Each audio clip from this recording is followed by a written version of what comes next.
If you are building a business to be a business, you need the right systems in place in order to grow and scale.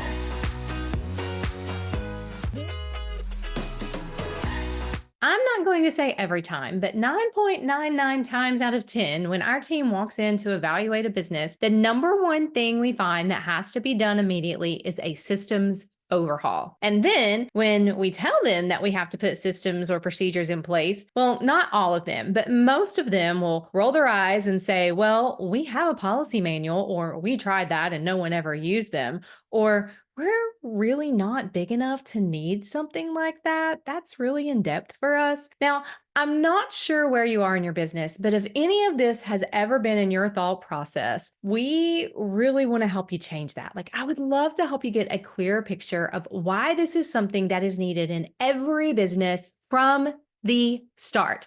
If you are building a business to be a business, you need the right systems in place in order to grow and scale. And I'm going to take it a step further and tell you that you don't just need systems in your business. If you truly want to live the Momprenista life where you are all in leading your family and building a multiple 6, 7, 8-figure business, then having SOPs for your home is just as important as having them for your business. So let me tell you 3 reasons why most business owners think that systems and procedures are null and void for their businesses. 1, they've been to some type of business school or maybe a training in management that covered SOPs, and they have this idea that writing a manual full of seemingly important ideas will help their business be sustainable and it will help it grow exponentially. This is the definition of busy work. Aimlessly writing procedures just to have procedures is insanity. It does nothing for your strategic operations. It does nothing to help you manage the business better, and it does nothing to grow the business. The second reason is that they just have no idea how to actually implement them. Most business owners know the standard SOP model of write a book of procedures, bind it, and put it in a common area for everyone to reference. Or, some may actually go a step further and they make sure that there's a copy in every office for people to reference. They then alert their employees as to where this business Bible is located and tell them if they have questions to look it up in there. It takes forever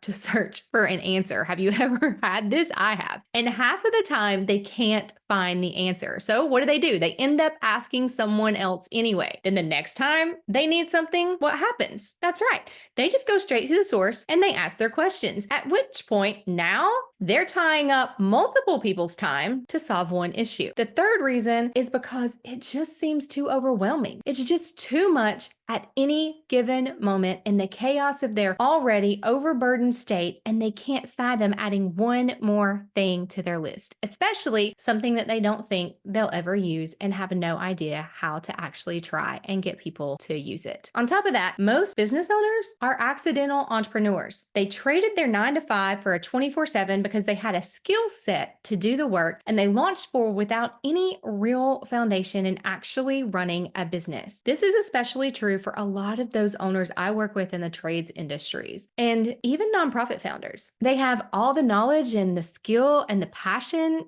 up in their heads, and getting it out is a tall order. So how do you solve this? Well, for us, we help you build a TRV, a team resource vault. The TRV houses every high priority task you would ever need to run your business. You start by having a meeting and you utilize a system that maps out all of the high priority tasks that make a business, and then you break down all the steps needed for that task to flow smoothly. The system we use is it's really high tech. Are you ready for it? It's Post-it notes.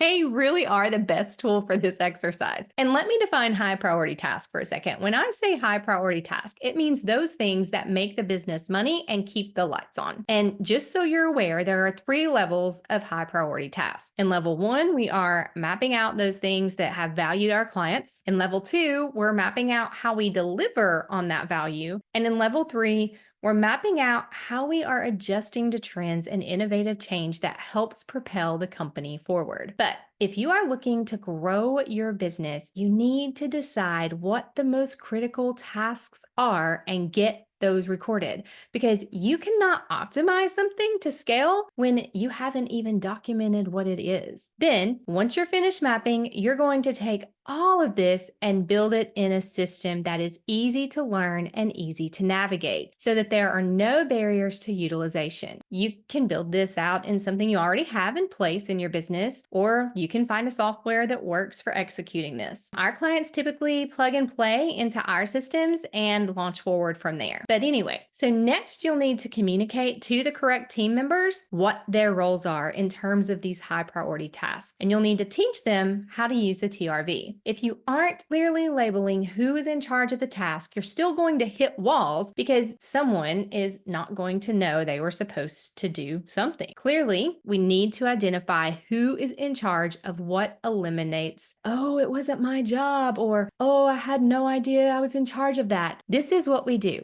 Every time we walk into a new business that we get to serve, we walk them through these steps because until you have done this, your business is not scalable. Now, I will say I have worked with businesses who have hit multiple 6 and even multiple 7 figures without having all of this in place, but the owners are usually miserable because they're working sun up to sundown, they're missing time with their family, and they're still working even when they're on vacation so that they can make sure that everything functions properly. So just because they hit a monetary figure does not mean they have a business that is capable of scaling and sustaining growth. Now, in my experience, if there are 3 people or less doing all the things and wearing all the hats, then that business cannot scale past a certain point. So if you don't know, my husband and I do acquisitions and mergers. When I'm looking to acquire a business, one of the first things that I look to see is if they have any systems, because that means scalability is already present. But if it is an owner-run business where the owner is still doing all the things and they're trying to make things happen, then I'm going to pay you less for the business, if I'm even buying the business at that point, because I'm going to need to know how fast I can put systems in place and hire an operator, because I'm not trying to buy another job. I'm trying to buy an asset that will build wealth for my family. That's why I do mergers and acquisitions. And let me say, as a business owner, you never know when you are going to want to exit your business. What happens when you're burnt out, when you're ready to retire, or if some kind of health issue suddenly comes up? Wouldn't you rather reap something for all the hard work that you've put into this business rather than just let it go? Without systems, you're not going to get what you feel like your business is really worth. I run into that all the time because there is nothing there to hand over to a future owner. It can mean the difference between millions of dollars at the closing table. A business that is owner operated might sell for 1.2 million, whereas a business that has procedures and an operator in place might sell for 3.6 million. Which would you rather have? This is why I tell people to put the work in up front. It matters to your end game. Not to mention, it saves your sanity. But anyway, I teach this stuff to multi-million-dollar business owners, and I teach this to moms jumping into network marketing and side hustles. If you are in business, don't play. Be about the business. Write down processes from the start,